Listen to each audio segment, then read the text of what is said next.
नमस्ते दोस्तों। तो जैसा कि पिछले वीडियो में हमने उत्पत्ति के आधार पर शब्दों को कैटेगराइज किया। हमने 5 प्रकार के शब्द पढ़े: तत्सम, तद्भव, देशज, विदेशज और संकर। संकर शब्द वो थे जो 2 शब्दों से मिलकर बने थे। ठीक है। जैसे हमने एग्जाम्पल के तौर पे लिखा था रेलगाड़ी, और हमने पढ़ा था श्रृंगारधन। रेल माने पटरी और गाड़ी जो उस पर चलती है। ठीक, 2 अलग अलग विभिन्न भाषाओं के शब्द थे, रेलगाड़ी और श्रृंगारधन। फिर उससे पहले हमने पढ़ा था विदेशज शब्द, यानी विदेशी भाषाओं से शब्द जो आए। चाइना से भी आए, या चीन से शब्द आए, पुर्तगाल से आए, डच से आए, इंग्लैंड से आए, अंग्रेजी के शब्द आए। ठीक, वो शब्द हमारे क्या कहलाए? विदेशज शब्द कहलाए। उसके बाद उससे पहले हमने पढ़ा था देशज शब्द, यानी वे शब्द जिनकी उत्पत्ति के बारे में पता नहीं चलता, वे शब्द हमारे क्या कहलाए? देशज शब्द। तद्भव, तत्सम का बिगड़ा हुआ रूप, और तत्सम वो शब्द जो संस्कृत से आज भी ज्यों के त्यों प्रचलन में है। ठीक, अभी हम उन्हीं शब्दों के वर्गीकरण की तीसरी जो कैटेगरी थी हमने जो पढ़ी थी रचना के आधार पर, हम बात करते हैं रचना के आधार पर। तो रचना के आधार पर शब्द हमारे कितने प्रकार के थे? 3 प्रकार के। सबसे पहला जो शब्द था वो था हमारा रूढ़ शब्द। देखिए, रूढ़ शब्द के बारे में बात करते हैं तो रूढ़ शब्द वो होते हैं ऐसे शब्द जो किसी विशेष अर्थ में प्रचलित हों। ठीक है, और उन्हें खंडों में विभक्त करने पर जिनका कोई अर्थ नहीं निकलता हो, वो शब्द हमारे कहलाते हैं रूढ़ शब्द। जैसे अगर मैं बात करता हूँ दिन। ठीक, दिन शब्द को जब हम अगर खंडों में तोड़ें तो शब्द बनेगा दी प्लस ना। तो ना तो दी का कोई अपना मीनिंग है और ना का कोई अपना मीनिंग है इंडिविजुअली। ठीक, तो ये शब्द हमारा कैसा कहलाएगा? रूढ़ शब्द। जैसे एक और शब्द है घर। ठीक, घर के बारे में अगर हम बात करते हैं तो घा प्लस रा। ठीक, ना घा का अपना कोई मीनिंग है और ना ही रा का कोई अपना मीनिंग है। तो हम बोल सकते हैं कि जिन शब्दों के सार्थक खंड नहीं किए जा सकें वे शब्द हमारे क्या कहलाते हैं? रूढ़ शब्द कहलाते हैं। तो अगर हम सार्थक खंड अगर इनके नहीं कर सकते तो वो शब्द हमारे कैसे हुए? रूढ़ शब्द। ठीक, जैसे ऐसे शब्द जो किसी विशेष अर्थ में प्रचलित हों और उनके हम जब खंड करें तो उनका कोई सार्थक खंड नहीं निकले, वो हमारे क्या कहलाएंगे? रूढ़ शब्द कहलाएंगे। ठीक, दूसरा है हमारा यौगिक शब्द।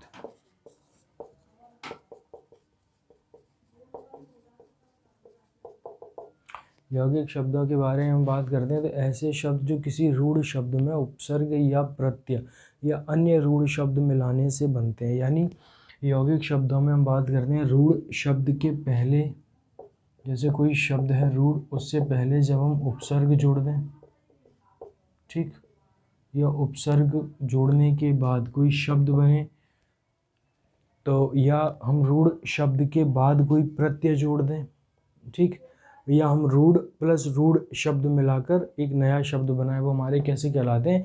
यौगिक शब्द कहलाते हैं। यौगिक शब्दों के सार्थक खंड किए जा सकते हैं। देखो, इसमें सार्थक खंड नहीं होंगे। ठीक है, जब हम बात करते हैं सार्थक खंड करने की तो नहीं होंगे। यौगिक शब्दों की हम बात करते हैं तो इसमें जो सार्थक खंड हैं वो किए जा सकते हैं। ठीक, जैसे रूढ़ शब्द के पहले अगर जब हम उपसर्ग जोड़ने की बात करते हैं तो उपसर्ग शब्द के बारे में हम जैसे बोलते हैं तो एक शब्द है अत्यधिक।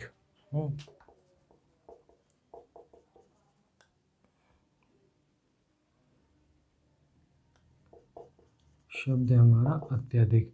तो इसमें शब्द हो गया अति। अति यहाँ क्या हो गया? उपसर्ग प्लस अधिक। अधिक शब्द हो गया हमारा रूढ़। तो शब्द बन गया रूढ़ शब्द से पहले उपसर्ग जोड़कर अत्यधिक। ठीक, उसी प्रकार हम रूढ़ शब्द के बाद में प्रत्यय जोड़कर भी शब्द बना सकते हैं। ठीक, रूढ़ शब्द के बाद में जब हम प्रत्यय जोड़कर बनाते हैं तो शब्द जैसे है नम्र प्लस ता। जैसे नम्र प्लस ता, तो जैसे यहाँ हो जाएगा हमारा नम्र एक रूढ़ शब्द है प्लस ता, यहाँ पर हमारा क्या काम कर रहा है? प्रत्यय का। ठीक, उसी प्रकार अब हम रूढ़ प्लस रूढ़ शब्द बनाकर बनाते हैं शब्द। तो रूढ़ प्लस शब्द से जैसे बन जाएगा पाठशाला। यहाँ जो शब्द है पाठ, ये भी हमारा कैसा है, रूढ़ शब्द है। और शाला, ये भी शब्द हमारा कैसा है, रूढ़ है। तीसरा था हमारा योग रूढ़।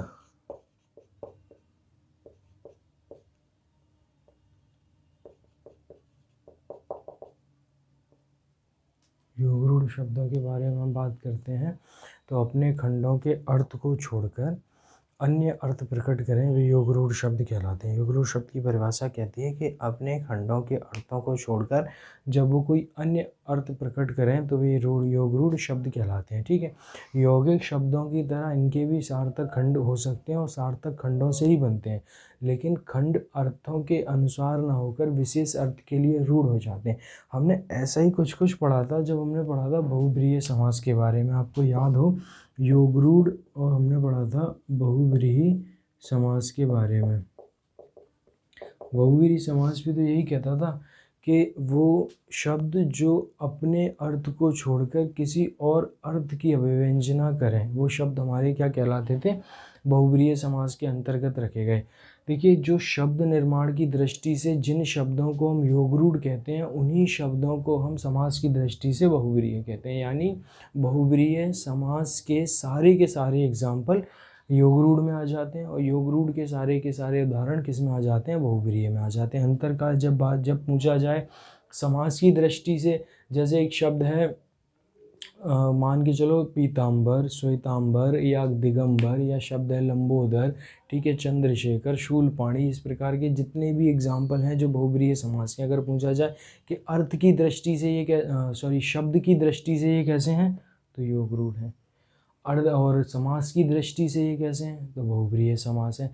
यानी बात वही है, अपने खंडों के अर्थ को छोड़कर ये अन्य अर्थ जो प्रकट करते हैं वो भी हमारे योग रूढ़ कहलाते हैं और बहुब्रीहि समास भी हमारे अन्य अर्थ प्रकट करते हैं।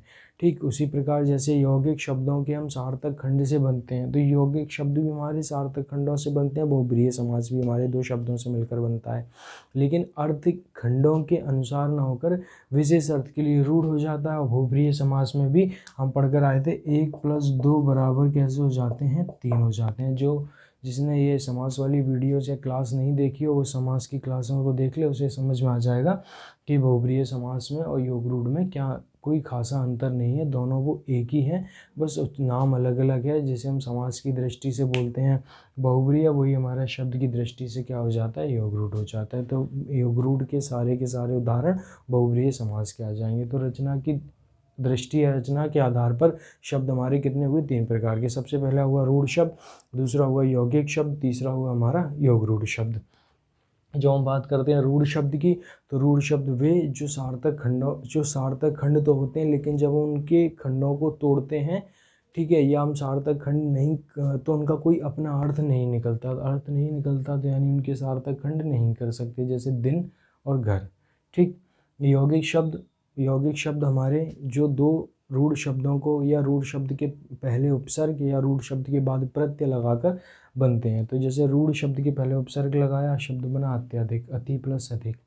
शब्द रूढ़ के बाद प्रत्यय लगाया, शब्द बना नम्रता, नम्र प्लस ता प्रत्यय हुआ, शब्द हुआ रूढ़।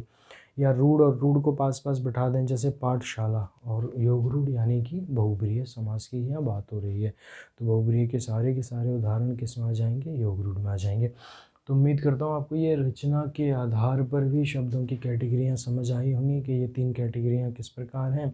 आने वाली क्लास में हम कब कोई नया टॉपिक या मैं किसी और छोटी से चीज़ पर डिस्कस करूँगा जो पिछले साल मैंने देखा था भी MPSI और पटवारी में उसके क्वेश्चंस आए थे, जैसे अनुतान है या हमारा संगम है, इनके बारे में बात करेंगे। उसके बाद हम अपने नए टॉपिक की ओर बढ़ेंगे। धन्यवाद।